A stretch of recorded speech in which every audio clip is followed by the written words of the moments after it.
Hello, everybody. My name is Sasha.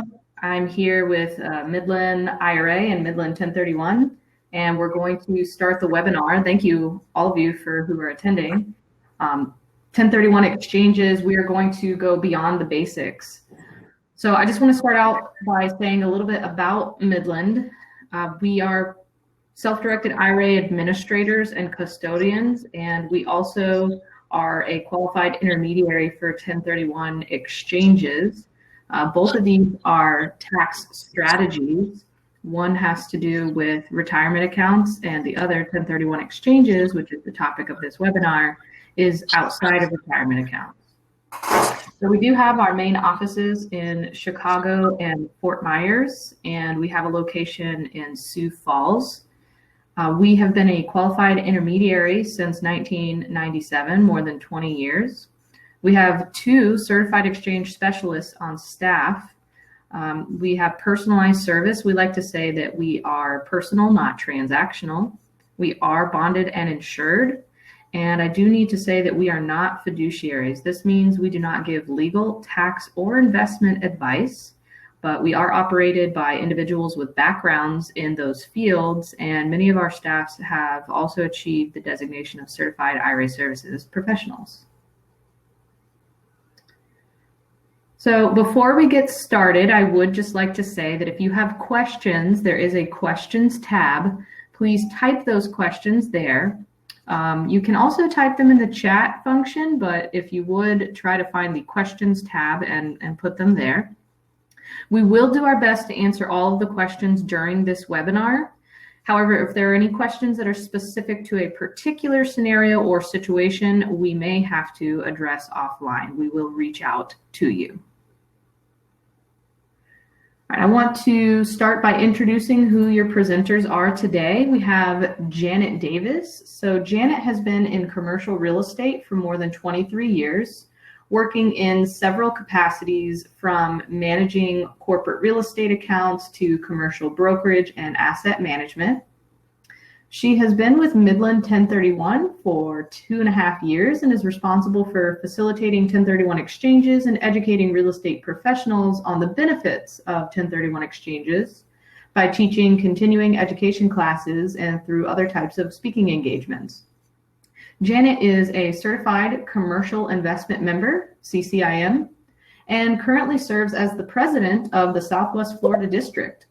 She is also a local member of the Naples and Fort Myers Commercial Real Estate Women, or CREW. And we also have Teresa Noer. Teresa is a senior vice president of Midland and has been with the company since 2006. She started out in the Southwest Florida office and is now based out of our Chicago office.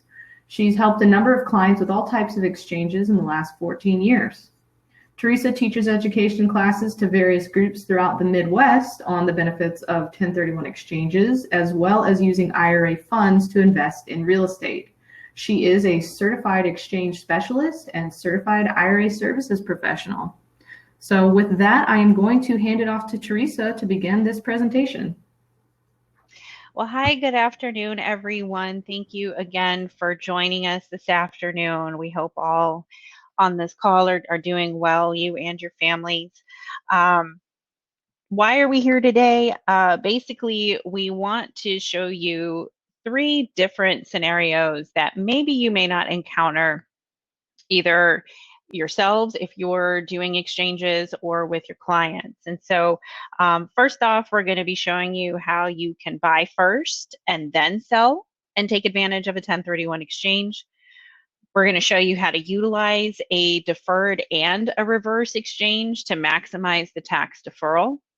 We're going to show you how you can incorporate improvements to the replacement property and actually have those improvements sheltered in the exchange. So we just wanted to take this opportunity again to show you some of the alternative strategies that are available to you or your clients should the standard exchange not be feasible or not something that they'd be able to pursue. But before we go any further, I wanted to just take a minute to review what an exchange is for those of you that are not familiar with them. Section 1030 or 1031, excuse me, is a section of the tax code that allows taxpayers to defer the taxes on the sale of business or investment use property, provided that they follow a few simple rules. Now, I'm going to forewarn you all, this is just a very general overview of the rules, but I just want to run through them real quickly just in case some of you are not familiar. First rule is that the property must be investment or business use property. So no primary homes, no second homes. The property has to be something like a rental or land or business property, okay? Second rule is that you have to use a qualified intermediary, which, as Sasha mentioned, is what we are. A QI is an independent third party that's involved in the transaction to facilitate the exchange, and that is their sole function. We do not act as the tax advisor or the legal counsel or the realtor. Our purpose there is to make sure that the exchange is documented properly and that the sale proceeds are held and protected. In other words, the client is not in constructive receipt of those funds. So that is the role of the QI. You do need to have one involved in a 1031 exchange. The third rule is that in order to defer all of the taxes in a transaction, in an exchange, you must purchase property or properties that are equal to or greater than what's known as the net selling price of the relinquished property. So what that means is your gross or contract sales price, less your standard costs of closing, such as realtor commissions, title fees, the exchange fee. That is what's going to get you to what's known as your net selling price. That is the number that you want to try to match or exceed on your replacement property. Now, I mentioned that you can purchase one or multiple properties. In an exchange, what you are ultimately trying to do is match value for value. So if you have a net selling price that is, say, $950,000, at the end of the day, if you want to defer all of the taxes, you will want to purchase property that is totaling somewhere in the range of $950,000, whether it's one property, two properties, or several properties. So again, value for value. The fourth and fifth rules go hand in hand. There are deadlines involved for completing a 1031 exchange.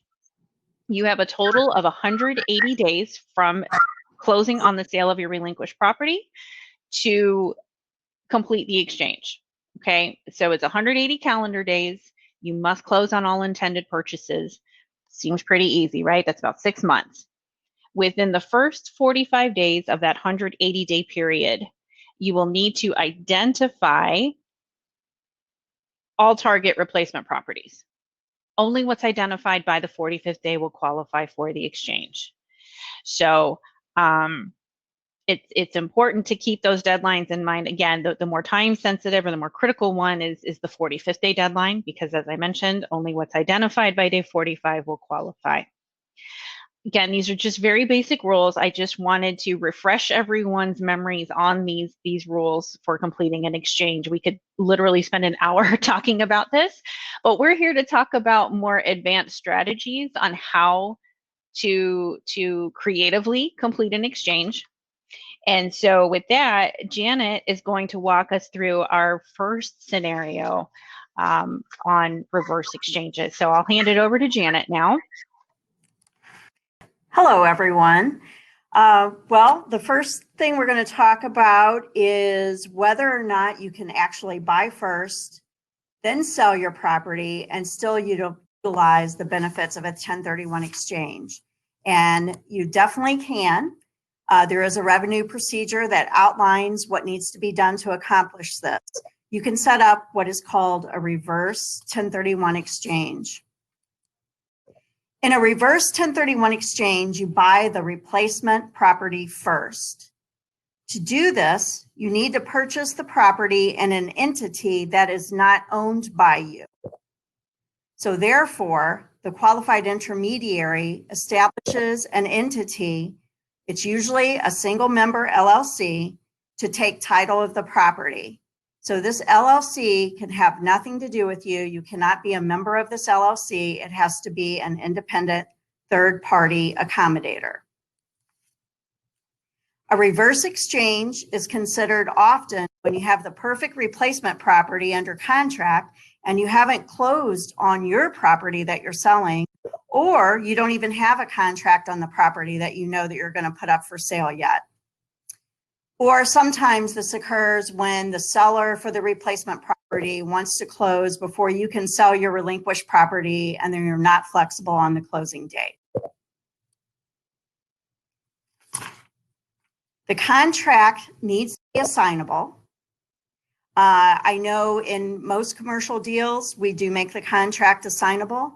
If it's a residential contract that you're using, you're going to want to make sure that the contract is assignable. And right now we're talking about the replacement property. So make sure that it's assignable. In advance of the closing, the QI, the qualified intermediary, needs to apply for the LLC. So this is that third-party LLC that we're talking about. Usually we try to title the LLC in a name that's similar to the taxpayer that's actually selling the property. So for instance, if Teresa Knower owns a piece of property that she wants to sell in an exchange, we might try to go to the state and apply for an LLC that's called Teresa Knower Real Estate Holdings LLC. Once we do this, we then send some instructions to the title company or the attorney and make sure they know how to title the property. Because as we mentioned early on, it's important that this new property that you're buying is in this LLC and not in your name. You may ask yourself, why do we do all this? The reason you have to do this is because you cannot own both properties at the same time. And when you think about that, that makes sense. How can you exchange a property with yourself? So the replacement property has to be in an entity that's not you in order to make this type of exchange work. You, as part of this LLC, may not be the member, but you are the special agent of the LLC that's established. And by setting you up as a special agent, you're able to sign all the closing documents and provide the funds for closing. The title on the property is in the name of the LLC, and this is that new third-party LLC, nothing you own. And the reason I keep focusing on that is obviously a lot of us do business in LLCs. And so a lot of people say, hey, I already just set up a new LLC. It doesn't own any properties yet. Can I use that LLC? And the answer is no. Unfortunately, the LLC has to be something that you have not set up yourself and that you are not a member of and never have been a member of. As far as funding the purchase, you can pay with cash or you can finance it. If you do finance it, the name on the financing needs to be this new LLC that the exchange accommodator did set up for you, so that your QI set up for you.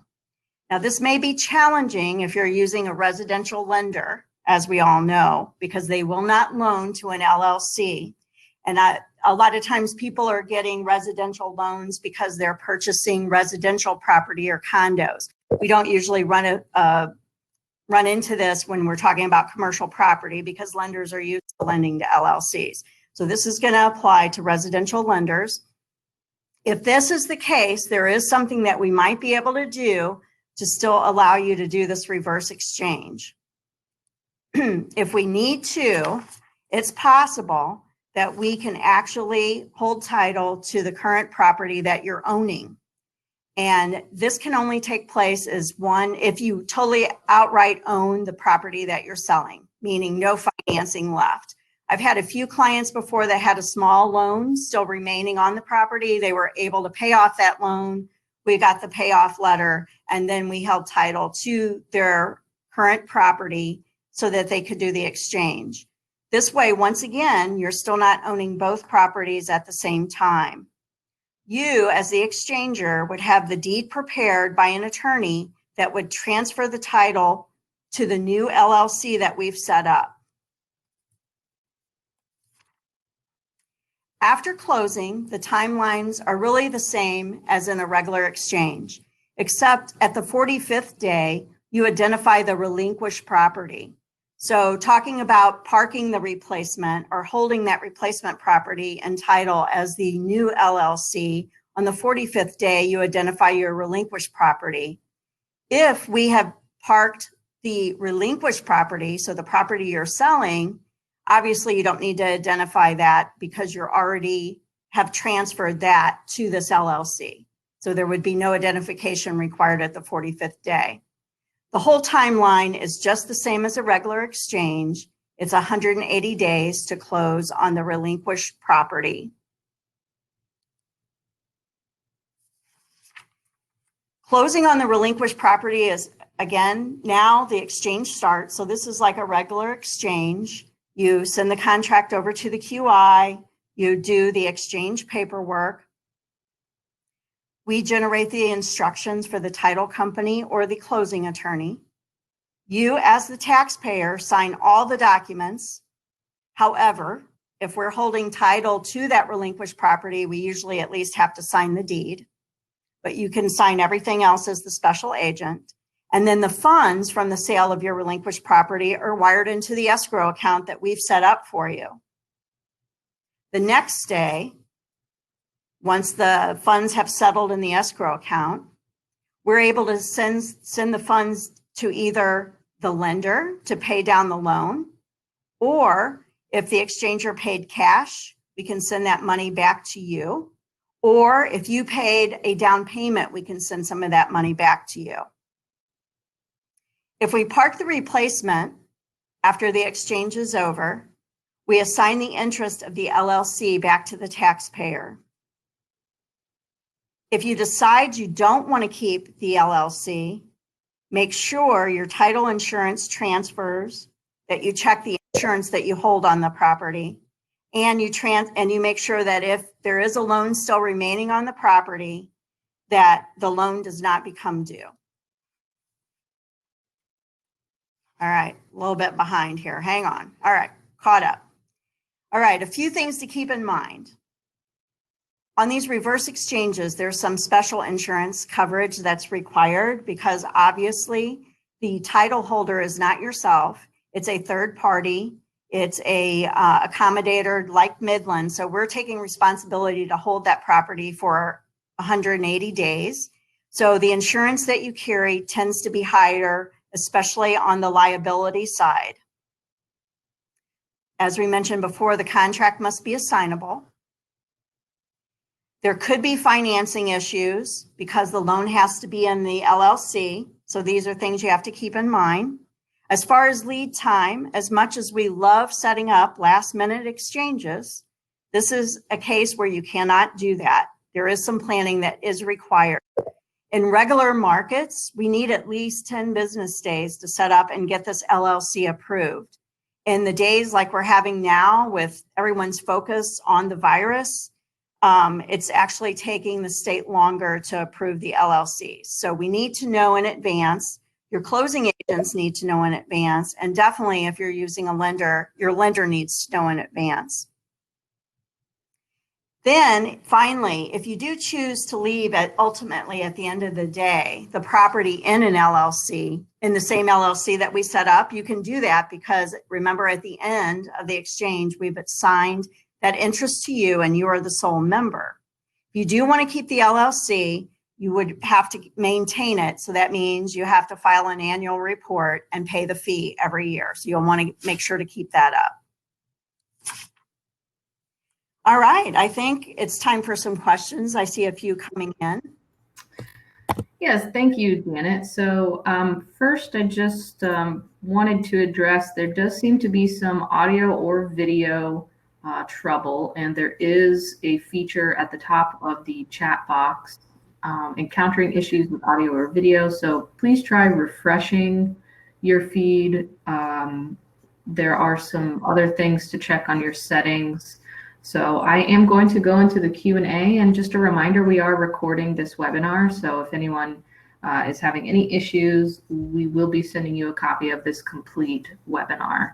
And we thank you very much for attending. So to get started, Some questions that we have pulled, and remember, anything not addressed during this webinar, you will be reached out to, and we will make sure that we get your answers. So first, I'm going to ask for the reverse exchanges is, what is the correct procedure for a simultaneous closing?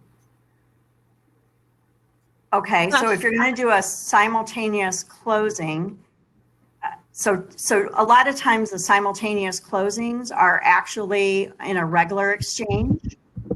And basically that means they take place same time, same day, simultaneous closings. On reverse exchanges, they're usually delayed exchange and follow the timelines. Teresa, do you have anything you might want to add to that? No, the only thing that I would caution people on is if you do have a simultaneous closing, and again, this is assuming that obviously you've got a sale and a purchase that's closing on the same day. Timing is going to be absolutely critical. So you're going to want to make sure that your sale is set to close as early in the day as possible, with your purchase closing as late in the day as possible. Typically, when we talk to clients about this scenario, we encourage them to at least give themselves maybe a day of a buffer, if that's at all possible. We realize sometimes that's not feasible, but you just want to give yourself a little buffer in the event that there are some unforeseen delays with the sale closing. And if there are no proceeds to send towards the purchase, then that could obviously throw off your purchase. A couple of things that could help to alleviate or avoid any hurdles would be if you have the same closing agent handling the sale and the purchase. That certainly makes things a little bit easier. Again, not always possible, but that's something that we would kind of throw out there. If you can have the same closing agent handle both transactions, it makes it a little bit easier. Okay, that was a great explanation. The next question, this is one that I can answer. It's, must the transaction need to be in an IRA for a 1031? So I did briefly mention that the IRA, real estate in an IRA, and a 1031 exchange are totally separate from one another. The reason why Midland does both is because they are both tax strategies. So purchasing or investing in real estate in your IRA is one tax strategy, and doing a 1031 exchange is a different tax strategy that has nothing to do with an IRA or a retirement account. So the 1031 exchange is done for investment properties only and is not done in an IRA. The next question, if you identify a property in 45 days but don't buy it, are there any issues? Yes. Again, in a reverse exchange, which we just discussed, the 45 days identifies the relinquished property. But if you are doing a regular exchange, the 45th day is pretty important. If you don't make any identification, then your exchange is over on day 46. So there is not any flexibility if you do not meet that 45-day deadline. Okay. If you are not able to match value, do you pay taxes only on the difference? Yes. Yes, you do. So if you, for instance, sell for 100,000 and you're only able to buy for 75,000, then the taxes that you will owe will be calculated based on the 25,000 that you did not include in the exchange. While you hold the property we are selling, if there are rents being collected, what happens, and any association dues, et cetera, to be paid? So I think I understand this as, if you're holding property that you're selling and there's rents and association dues, how is that handled? Right. So while we're holding the replacement property, you as a special agent are also signing a triple net lease, and you are able to collect all the rents and make all the payments on the property.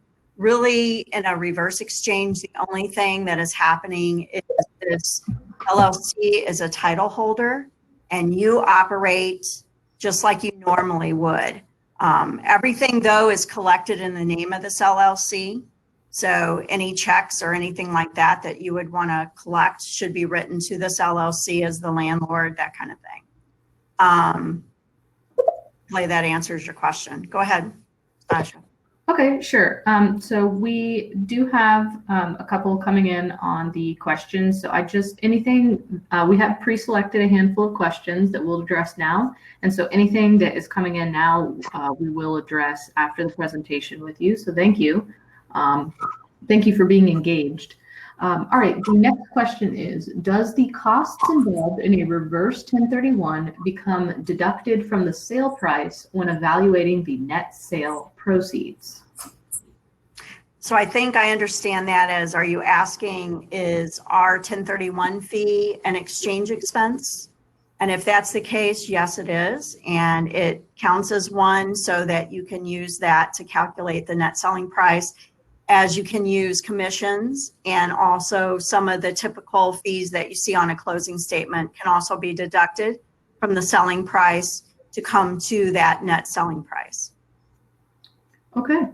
Well, like I said, we are going to address all questions after the presentation. There will be 2 more Q&A sessions in this presentation. So, some of your questions may still be addressed during the presentation. We will make sure we get to everyone. So I think we're going to move on to the next section, and I believe it's Teresa to take it away.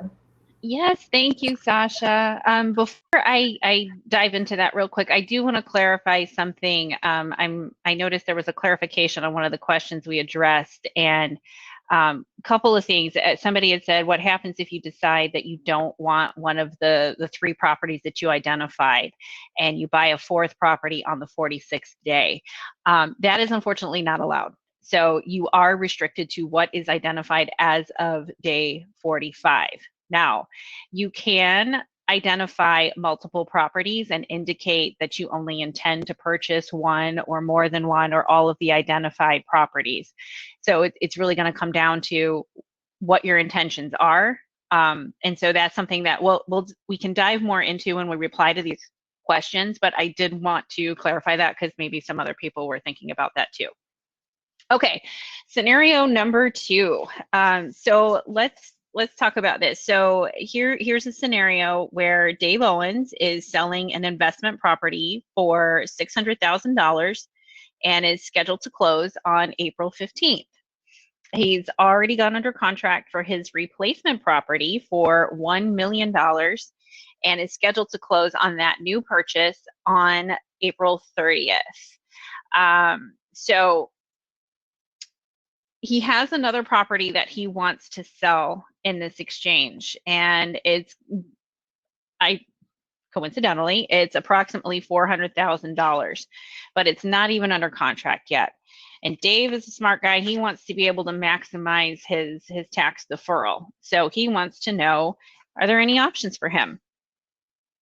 And the answer is he may be able to structure what's known as a combination of a reverse exchange and a forward or standard delayed exchange. Now, as far as how it works, I'm going to ask everyone to stay with me. I'm going to do my best to break this down for everyone. And again, before I go into this any deeper, I just want to stress to everyone, this is simply for your own knowledge. We want you to be aware of what other options are available to you, but our job is to actually walk through these scenarios with whoever's calling us and talking to us. So please don't get overwhelmed. We just wanted to expand your horizons as to what's possible with a 1031. So now in this scenario, we've got 2 separate exchanges happening, okay? So phase 1 is going to be your standard or your delayed exchange. So remember, Dave had a property that is selling for $600,000. So he's setting up a standard exchange on behalf of that sale. Let's just start with that. Okay, so it's just like a normal exchange. He goes under contract to sell. At closing, he's got his exchange set up. At closing, the proceeds are going to come to Midland 1031. Now, he will formally identify the new replacement property just like he would in a standard exchange. Now, here's where things go a little off the beaten path. Because the replacement property is more expensive and Dave is trying to maximize his tax deferral, he needs to allocate a percentage of the total value in the new property towards phase one, or the standard exchange, so that the remaining interest can be identified on behalf of the future sale. So in this instance, because he's selling for $600,000, it's $1 million property, he's going to allocate or identify 60% interest in the new property towards phase one, his standard exchange. Remember, the objective is to equalize all the exchanges. So this first one, we got to make sure that gets equalized. So he's going to need to be sure to identify enough of a percentage to make sure that that happens. So again, selling for $600,000, it's $1 million replacement property. 60% of that $1 million value is being identified on behalf of phase one. Okay. Now, phase two is structured like a reverse exchange, just like Janet just went over. Okay. So now what's going to happen is, because Dave says, I've got this other property, I want to sell it, but I don't have any buyers yet. It's not even under contract, but I somehow want this to be included in this exchange. He needs to set up a reverse exchange for the remaining 40% interest in that new property. So just like Janet talked about, he's going to establish a parking arrangement for that 40% interest, and that 40% interest is going to be titled in the name of the LLC that we established. So same documentation would be drafted just like we would in a standard reverse exchange. Now, he would have 45 days from closing on this new purchase to identify what he is intending to sell as his second sale or third sale, or however many properties he plans on selling for this.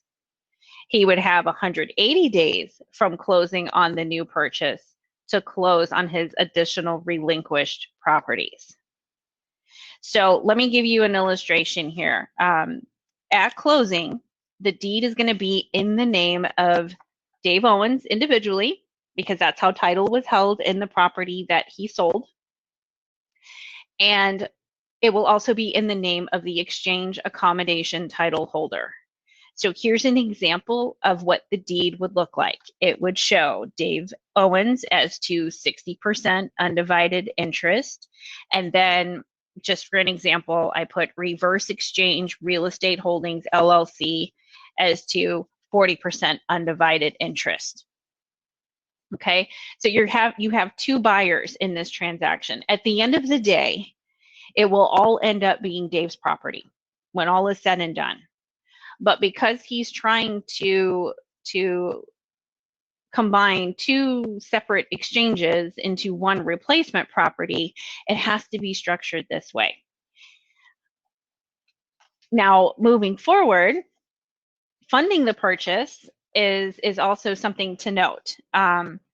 So on behalf of the standard exchange, phase one, we'll have 1031 proceeds to fund that.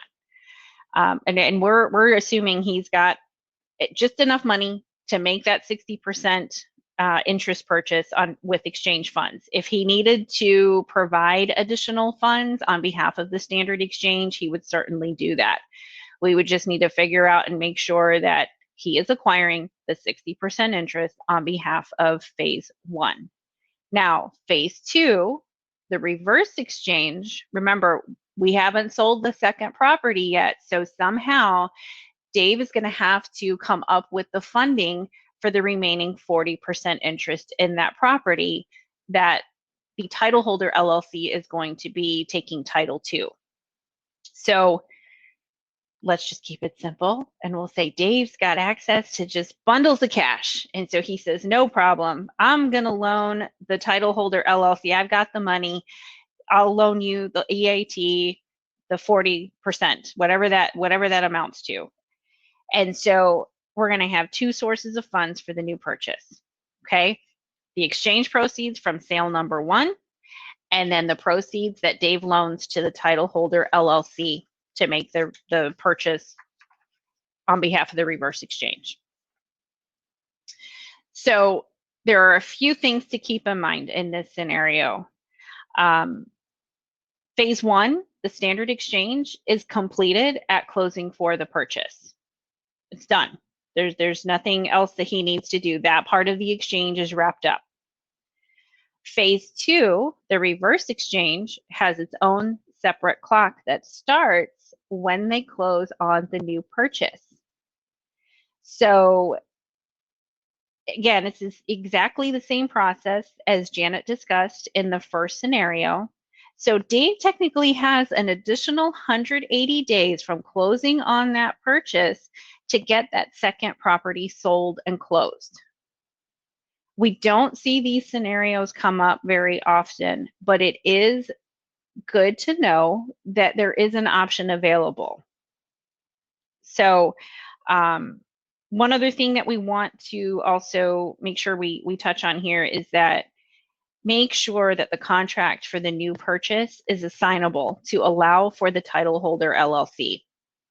With standard exchanges, I believe, especially in Florida, there's already standard verbiage within the contract that allows either party to effect an exchange.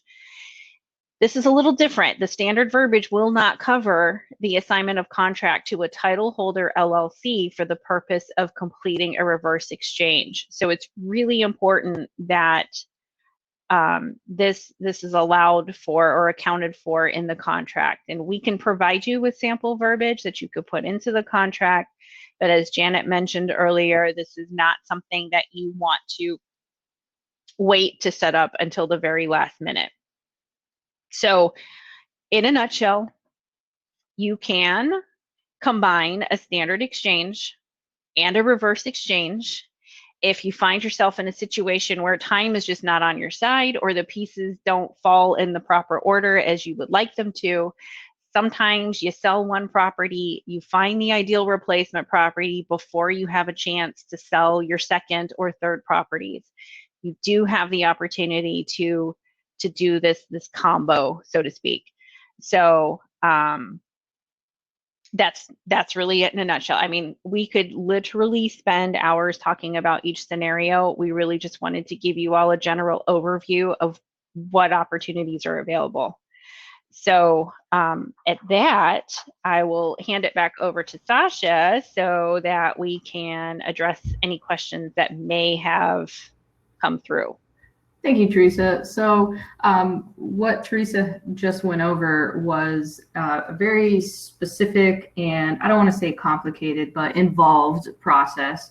So I'm just going to stick to a couple of general questions that I've seen come in. So one of them is a 1031 exchange a good idea for property that you've recently inherited? Is that something you could answer? So if it's recently inherited, then you're typically going to be getting that property at whatever the current market value is. So I can't take this too far. It would ultimately be, it depends on when you're selling it, how quickly you're selling it from the time you inherit it. But typically, I would venture to say it would be something you'd want to talk to your tax advisor about for sure. But my understanding, and full disclosure, it's very limited. But my understanding is properties that are inherited, you inherit them at whatever the current market value is. So if there's no appreciation in value and there's no gains to defer, then you probably wouldn't need one. But you would want to discuss that with a tax advisor. Okay. I do have someone asking just for us to repeat one more time, what is the net selling price and what does that include or exclude? Okay. So the net selling price is the contract or gross selling price less your standard cost of closing, which are typically going to be your realtor commissions, your title fees, your exchange fee, because we will usually add that to the closing statement for the sale. What is excluded would be things like if you have a mortgage that's being paid off at closing, obviously you need to take care of that before you can transfer title, but that is not considered an exchange expense for calculating your net selling price. You somehow will need to replace any debt that's paid off at closing with either new debt on the new property or cash, or perhaps a combination of the two. I think some of the other things would be Security deposit, sometimes we'll see that added to the closing statement and basically debited from the seller and credited to the buyer of the relinquished property. Those things should be considered or handled outside of closing. Janet, can you think of anything else that we've seen clients? I mean, the rule of thumb is if you see it in a cash transaction, that's typically going to be deemed an exchange expense. So kind of look at it that way. Again, anything that falls under your title fees will be okay. And again, realtor commissions, but anything that falls outside of those arenas are probably something to take a second look at.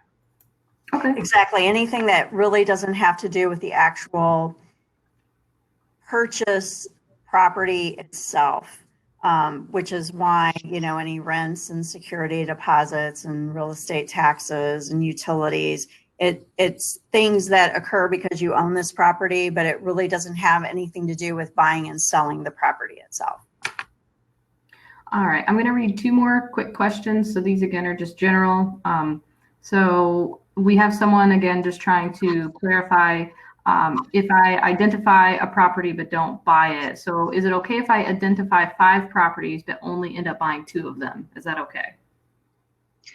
As long as you have indicated that when you make your identification, you're going to have to specify your intentions. So as long as you didn't say you intend to buy all 5 properties, then you should be okay. But I will say that that's probably something we'd want to talk about more because every situation is a little bit different. So I hate to make a blanket statement like, yes, it's okay, because there may be a scenario where it's not. So you really have to be careful when making your identifications. There's some rules to follow, and we can certainly dive deeper into that with whoever's asking that question. Okay. And then one more. If the sales price is $100,000 and the net proceeds are $50,000 because of closing costs and payoff of a mortgage, if you roll over all $50,000 into a new property, are all taxes deferred? No, because you do have to replace the mortgage that's being paid off, either with new debt or additional cash on the purchase. So in that scenario, you are allowed to do that, but you will not have a fully tax-deferred exchange. Okay, well, let's keep moving. We're going to go to the next part of the presentation with Janet, and we'll do one final Q&A before wrapping up after that. Go ahead, Janet. All right. Now, what if I identify a property that is significantly less in value than my net selling price and it needs a lot of work? Can I include the cost of improvements in the exchange? Good question. And you can, but kind of like a reverse exchange, you do need to do some planning to do this type of exchange. It's very challenging to try to do an improvement exchange at the last minute without thinking about it. Can be done, but challenging. Improvement exchanges are typically set up when we have a client that may already have a replacement property identified. It's ideal for purchasing a property of lesser value, and it allows you to add the cost of capital improvements that you can complete in the time frame of the exchange. It allows you to defer the capital gains taxes for the total value of the property plus improvements. So if you do it right, you're able to buy the property you want, fix the property up, and then at the end of the time frame of the exchange, which is 180 days, just like we've been talking about, that property should be worth the amount of the property plus the improvements, and therefore you can defer your capital gains. One thing I want to clarify here, we're talking about in this slide, fixer-upper properties. Yes, you can buy a property that needs to be fixed up, but it cannot be a property that you plan on selling or flipping immediately. Remember, one of the criteria is business use or investment use property only qualifies. So a fix and flip that you are thinking about holding short term and then selling will not work here. So we're talking about someone buying a new property, buying a commercial building, doing some significant build out, buying a residential rental, doing some significant improvements, and then at the end of the day, they're going to rent it out or lease it out. The setup of an improvement exchange is exactly like the reverse exchange. They're structured almost the same. Since you want to include the improvements with the replacement property, you have to have a qualified intermediary go out and establish a third-party LLC, again, one that you do not own and that you are not a member of, that holds title to the replacement property until the improvements are complete. The logic behind that is exactly the same as the reverse exchange. You cannot own this new property until the improvements that you've identified are completed within the 180 days for this type of exchange to work.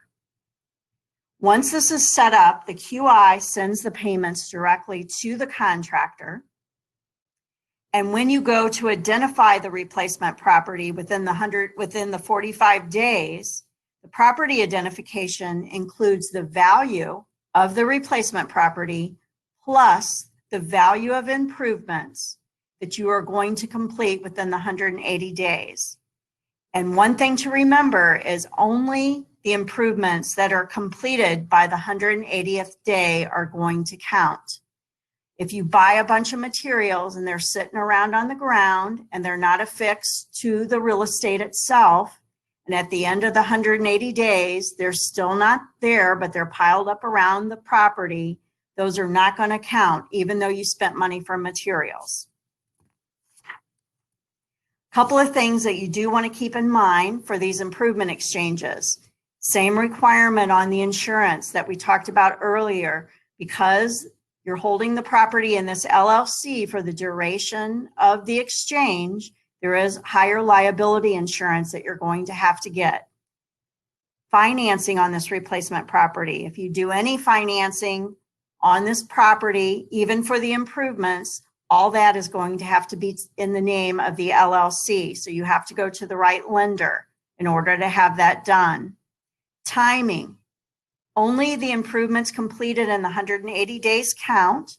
So it's really important, especially in the environment we're in, where sometimes permitting takes a while, even for a pool cage, right? In Cape Coral, it can take a while. So you've got to think about all these kinds of things before you set up these type of exchanges and have your contractors lined up, ready to go. You don't want any delay when you only have a certain period of time to make these improvements. So it can be done. You can do an improvement exchange. You can do a reverse exchange. You can do a combo of both. And so at this time, Sasha, do you have any other questions for us? Yeah, just a few questions to finish things off. I've got one. What happens if the identified improvements are not completed? Okay, so that's a good question. At the end of the 180 days, you're basically going to have some type of professional come in and either do an appraisal, or an engineer is going to come in and certify that what you identified is completed, or sign off on what the value of the property is. At the end of the day, all this type of documentation is only produced if you are audited. So you would hope that at least the portion of what was completed would count. So for instance, you equalized part of your exchange by buying the replacement property. You did the best you could to complete as much of the improvements as you can. At the end of the day, maybe that property still was valued to where you needed it to be. Maybe it wasn't. Maybe you fell a little bit short. That would just have to, there's no good black and white answer to that. Teresa, you might be able to jump in, because really it comes down to what you would be questioned on if you were audited. But it's a chance that you would either pay taxes on the portion that you didn't complete because you didn't equalize your exchange. That would be the simple answer. Mm-hmm. Teresa, do you? Yes. It really depends on the situation and how big of a difference you've got between what was identified and what was actually completed. Some people are of the school of thought that as long as the replacement property that is received is substantially the same as what was identified, you'd be okay. Honestly, it would seem like it would be an easy question to answer, and it's not, because it depends on the facts and circumstances surrounding the exchange itself. And not to even confuse the issue, Teresa, you brought up a good point. There are sections of the tax code that kind of allude to possibly a certain percentage of not actually acquiring the same replacement property that you identified, and maybe a certain percentage less than what you identified might be okay. But those are just examples in the tax code of other people that have done exchanges versus something you could really hang your hat on.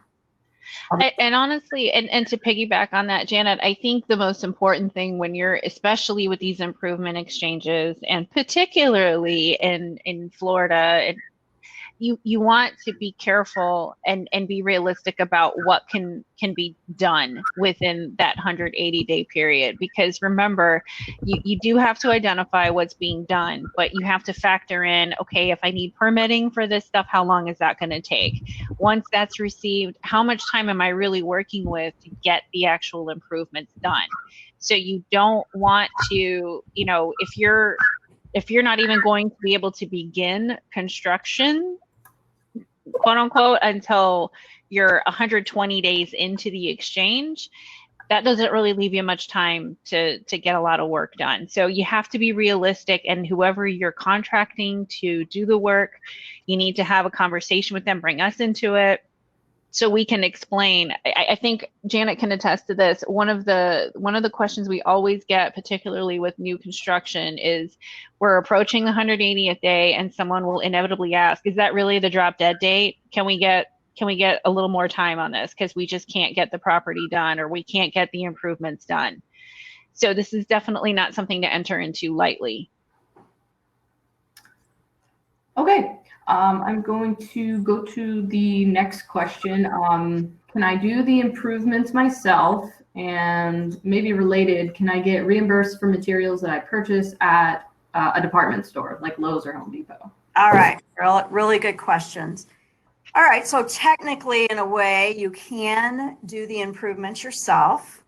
You want to kind of try not to do that, because let's look at what an exchange does. One of the rules, you don't want to have constructive receipt of any money. So that kind of goes to the last part of your question. What about if I need to buy materials at Lowe's and install those? That type of scenario is rather challenging. It's really better if you can hire another contractor, or if you have if you're a construction company or someone that owns a construction company, you could have that entity go and actually purchase the materials for you, because you really cannot be directly reimbursed during the exchange. So you've got to figure out a way around that. Is there a way for us to pay Lowe's directly? We can't really pay your credit card, but is there something that we can do to try to get around you? We're not going to send you the money to go to Lowe's and get the materials. I rarely have this case. Most of the time, people aren't doing them all themselves. If they are, they own a construction company and they're stepping back from that, and I'm paying the subcontractors directly. Another thing you want to watch out for is that you don't want to pay yourself at all. So if, let's say you're using a company that you own, you want to try to not pay yourself a management fee in that. Anything that could be directly associated with something the IRS might interpret as constructive receipt of funds during the exchange period. Teresa, have you had very many examples of someone trying to do the improvements directly themselves without the use of a subcontractor? No, I mean, thankfully they ask those questions up front, and we try and discuss that before things get too far down the road. So no, I have not seen that. Okay. All right. So we've got two more questions before we wrap up. And remember, anyone else's questions will be addressed. Okay, any tips or things to be on the lookout for before embarking on any of these types of exchanges? One, no, they're not your everyday exchange. They're really, they are more complicated in the sense that there's other steps, but that is what our company is here for. So they don't have to be as complicated maybe as they sound. You do, though, want to realize that you want to plan for these. So be that a regular, reverse exchange, you want to make sure that you know in advance that you're going to have to buy this property first before you sell, just to have enough time to set up the LLC so that we can notify all the professionals involved. You want to take all that into consideration. If you want to do improvements, and if it's really on large projects, large commercial projects can also do these types of exchanges and take advantage of them. But as you know, sometimes those things can take years of planning, and that's okay. As long as you don't own that property yet, these type of exchanges can be put in place, even if you've already paid for architecturals and surveys and that kind of thing. So you can still work in these type of exchanges, but you have to be extremely organized, and you have to have the mindset that you are planning to do these types of exchanges. There's no way around it. Every now and then we'll get someone that'll they'll find the right replacement property. They know about improvement exchanges because we talked about them up front, but they don't allow themselves, I think Teresa alluded to this, to enough time to do the proper improvements so that they can actually have the benefit of the exchange and defer their capital gains. So it's just really important to know that timing is of the essence here. So the more organized you are, the better. I will say some of the best exchanges that I've done on the improvement side, especially, people already are under contract for both properties. They're getting ready to close on theirs, and they've done all the due diligence on the replacement, and they're ready to close almost the next day on that replacement. That way, that allows them plenty of time to do the exchange. Teresa, any other tips you can think of?